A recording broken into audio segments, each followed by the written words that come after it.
এইবাৰ আমি আহি উপস্থিত হৈছোঁ ভৱানীপুৰ 75 পল্লী এই অঞ্চলটোত আৰু পশ্চিমবংগৰ মুখ্যমন্ত্ৰী মমতা বেনাৰ্জীয়ে কিছুদিন পূৰ্বে এই পূজা মণ্ডপখনৰ শুভ উদ্বোধন কৰিছিল আৰু কেইবাটাও বিশেষ ইয়াত দৃশ্যাৱলী আছে আমাৰ দৰ্শকসকলক দেখুৱাবলৈ। কিন্তু প্ৰথমে দেখুৱাই লৈছোঁ যে চাওক কেনেধৰণে সুসজ্জিত কৰা হৈছে এই পূজা মণ্ডপটি। তেওঁলোকে আজি ৭৫ বছৰ আগৰ পৰাই তেওঁলোকে পূজা ইয়াত অনুষ্ঠিত কৰি আহিছে আৰু এইবাৰ এটা বিশেষ থিম এই পূজা মণ্ডপত লোৱা দেখা পোৱা গৈছে যে পশ্চিমবংগৰ এটা বিশেষ তেওঁলোকৰ ঐতিহ্য আছিল বা এই যি ছবি অংকন কৰা হয় পটচিত্ৰ বুলি ইয়াক কোৱা হয় আৰু লাহে লাহে এই পটচিত্ৰসমূহ বিলুপ্তিৰ পথত। গতিকে এই বিলুপ্তিৰ পথত যোৱা এই পটচিত্ৰসমূহ যাতে পুনৰুদ্ধাৰ কৰিব পৰা যায়, যাতে মানুহৰ মাজত যাতে ইয়াৰ বিষয়ে যাতে অৱগত কৰিব পৰা যায়, তাৰ বাবে এনেধৰণে তেওঁলোকে ইয়াত এই থিমটো এইবাৰ লৈছে আৰু কেইবাটাও দৃশ্যাৱলী আছে দেখুৱাম। স্মিতা আছে আৰু স্মিতাই এই দৃশ্যাৱলীসমূহ দেখুৱাব। নিশ্চয়কৈ গুঞ্জন, ইয়াৰ এটা কথা আপুনি যিহেতু কৈছে যে এই ছবিসমূহ অংকন কৰা হৈছে, কিন্তু আমাৰ দৰ্শকসকলক ক'ব বিচাৰিছোঁ যে বংগোপৰ এই যি ছবি, এই আৰ্ট, এক ঐতিহ্যমণ্ডিত আৰ্ট, এই যিসমূহ ছবি আছে সেয়া আপোনালোকে ৰং বিৰংগী ৰংসমূহ দেখিছে। এই ৰংসমূহ কিন্তু যিসমূহ প্ৰকৃতিভাৱে ৰং উৎপাদন কৰা হয়, যিসমূহ শাক পাচলি বা ফুলৰ পৰা যিসমূহ ৰং লয়, সেই ৰঙেৰেই কিন্তু এই চিত্ৰসমূহ অংকন কৰা হয়। গতিকে এই চিত্ৰসমূহৰ যথেষ্ট বৈশিষ্ট্য আছে আৰু তাৰ পিছত কিন্তু যিহেতু পৰৱৰ্তী সময়ত এই ছবিসমূহ বিলুপ্তি ঘটি গৈছিল আৰু সেয়েহে এতিয়া পুনৰ এই ছবিসমূহ ৰাইজৰ মাজত আনিবৰ বাবে এই যি ভৱানীপুৰস্থিত 75 পল্লীৰ যিসকল ইয়াৰ লোক আছে তেওঁলোকে এই কথা আগবঢ়াব বিচাৰিছে। আমি ভিতৰলৈ যাম, কিছু দৃশ্য আমি দেখুৱাম ভিতৰলৈ। ইয়াত দেখিছে যে আপোনালোকে আমাৰ সতীৰ্থ হিতেশে দেখুৱাই আছে যে শাৰী শাৰীকৈ লোক ইয়াত ভিৰ কৰিছে চাবৰ বাবে আৰু ইয়াৰ বৈশিষ্ট্যসমূহ আমি জানিম। আমি দেখিছোঁ যে ওপৰৰ কিছু দৃশ্য, আমি সেই দৃশ্যসমূহৰ চিত্ৰ প্ৰথমে দেখুৱাই লৈছোঁ আৰু এনেধৰণে आपसे थोड़ा बात करना चाहती हूँ जी, जो इस बार आप लोगों का ये थीम है, ये थीम क्यों आप लोगों ने लिया और किस तरह से आप लोगों ने काम किया, थोड़ा बताइए। भारत देश एक प्राचीन देश है। यहाँ पर बहुत सी भाषाएं बोली जाती है, तो बहुत सी कल्चर भी है। तो कहीं ना कहीं हमारा कल्चर दिन ब दिन हम लोग जितना एडवांस होते जा रहे हैं, कहीं ना कहीं हमारा कल्चर खोते जा रहा है। पर हम लोग अगर प्राचीन चीज़ों को देखेंगे तो प्राचीन चीज़ कहीं ना कहीं हमारे जो घरेलू चीज़ जो हम लोग इस्तेमाल करते थे, फूल, इनसे रंग निकालना, हल्दी आर्ट, हम लोग जो अभी जिस चीज़ को हम लोग वेस्ट कर देते हैं, पर हम लोग प्राचीन समय में हम लोग के जो बुजुर्ग थे उनका अच्छी तरह इस्तेमाल करते थे। तो हम लोग का जो ऐतिह्य है, जो हम लोग का अस्तित्व है, तो वही चीज़ हम लोग आज के दौर में हम लोग बताना चाह रहे हैं कि आज के दौर में किस तरह से हम लोग उसी चीज़ को दोबारा से रीजेनरेशन कर सकते हैं। हम लोग ये चीज़ दर्शा रहे हैं, ये ऐतिह्य।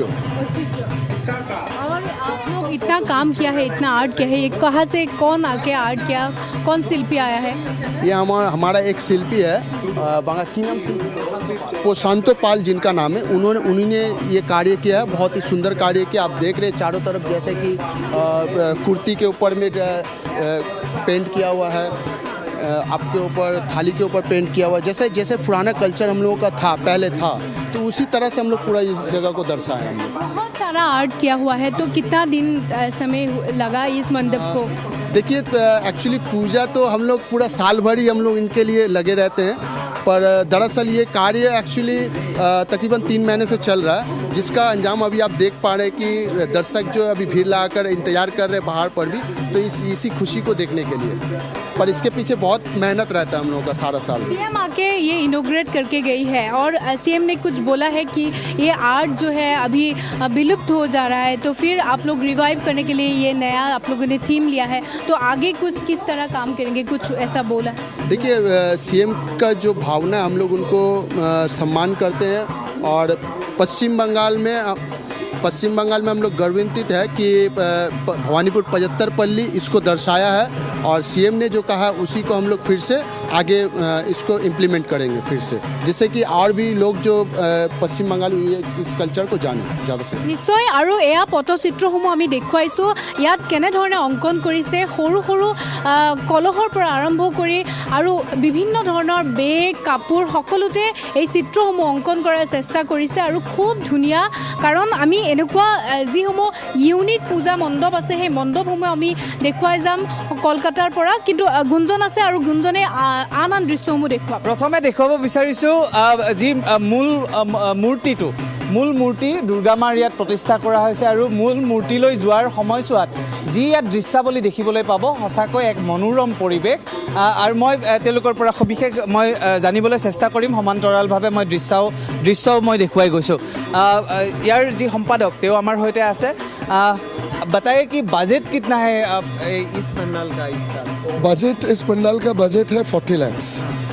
ये हम लोग 1 साल से इसका प्लानिंग करते हैं और एग्जीक्यूशन करने में 6 महीना लगता है। जैसे आपने देखा है कि ये पूरा पेंटिंग हैंड पेंटिंग है और हर एक पीस यूनिक है, इसमें कोई भी कॉपी नहीं है, डुप्लीकेट नहीं है। सो वेजिटेबल डाई से ये पेंट से बना है। बंगाल का एक बहुत पुराना आर्ट है ये पटचित्र, जो अभी ऑलमोस्ट एक्सटिंक्ट हो जा रहा है, विलुप्त हो जा रहा है। तो उसी को हमने कोशिश किया है कि इसको कैसे रिवाइव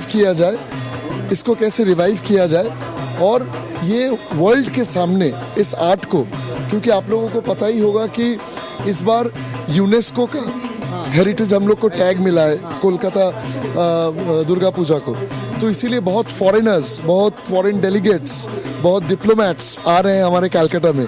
तो ये जो इतना मेहनत से आप लोग ये सब बनाए हैं, बनावट को पूजा खत्म होने के बाद क्या करेंगे? देखिए ये आर्ट है, आर्ट कभी ख़त्म नहीं होता है। इसको डिस्पेंटल होके हमारे बंगाल में और एक बड़ा पूजा होता है जगद्धात्री पूजा, वो माँ दुर्गा का ही और एक रूप है। तो ये फिर ये रीयूज़ होता है और उसके बाद ये जो पीसेज हैं ये फिर इंडिविजुअल कैपेसिटी में इसका सेलिंग होती है। দেখা পাইছোঁ যে ইয়াত দেৱ দেৱীৰ মূৰ্তিৰ পৰা কলহসমূহ অংকন কৰা হৈছে। কলহ কেৱল নহয়, ইয়াত দেখিছে যে বেগো আছে।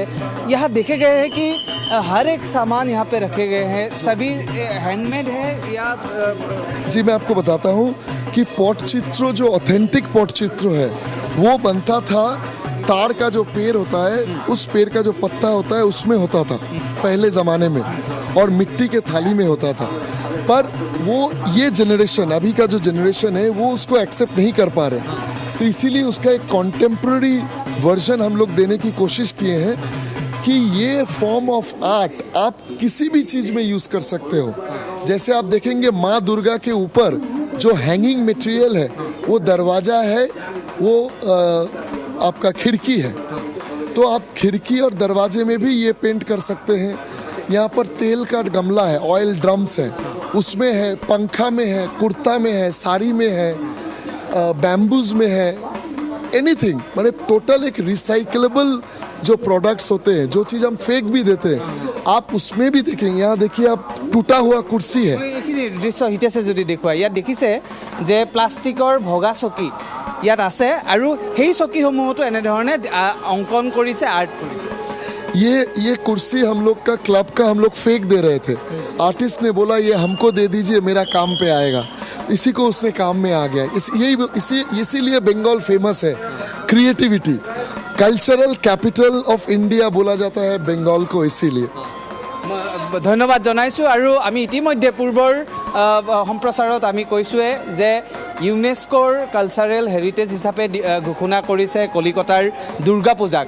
আৰু ইউনেস্কোৰ এই ঘোষণাৰ পিছত এইবাৰ প্ৰথমবাৰৰ বাবে ডিচেম্বৰত সেই ঘোষণা হৈছিল আৰু তাৰপিছত এইবাৰ এনেধৰণে দুৰ্গা পূজাৰ ইয়াত আয়োজন কলিকতাত দেখিবলৈ পোৱা গৈছিল। 2 বছৰ ধৰি কোভিডে জৰ্জৰিত কৰি ৰাখিছিল। সকলোৱে ভাবিছিল যে মাস্ক নিপিন্ধাকৈ কেতিয়া দুৰ্গা পূজা উদযাপন কৰিব পাৰিম, কেতিয়া মুক্ত মনে গৈ পূজা চাব পাৰিম। আৰু এয়া আজি সেই সুস্থিৰ পৰিৱেশ ঘূৰি আহিছে। লগে লগে 2 বছৰ ধৰি স্তব্ধ হৈ থকা দুৰ্গা পূজাৰ কলিকতাৰ এই পূৰ্বৰ যেন ছন্দ কলিকতাই যেন ঘূৰাই পাইছে আৰু এই পেণ্ডেলৰ পৰা সেই দৃশ্যৰাজিয়ে আমি দেখুৱাবলৈ চেষ্টা কৰিছোঁ যে কেনেধৰণে সুসজ্জিতভাৱে ইয়াত পেণ্ডেলসমূহ প্ৰস্তুত কৰা হৈছে। কেৱল এটাই নহয়, আন পেণ্ডেলসমূহো আমি অনাগত সময়ত আমি দেখুৱাই যাম।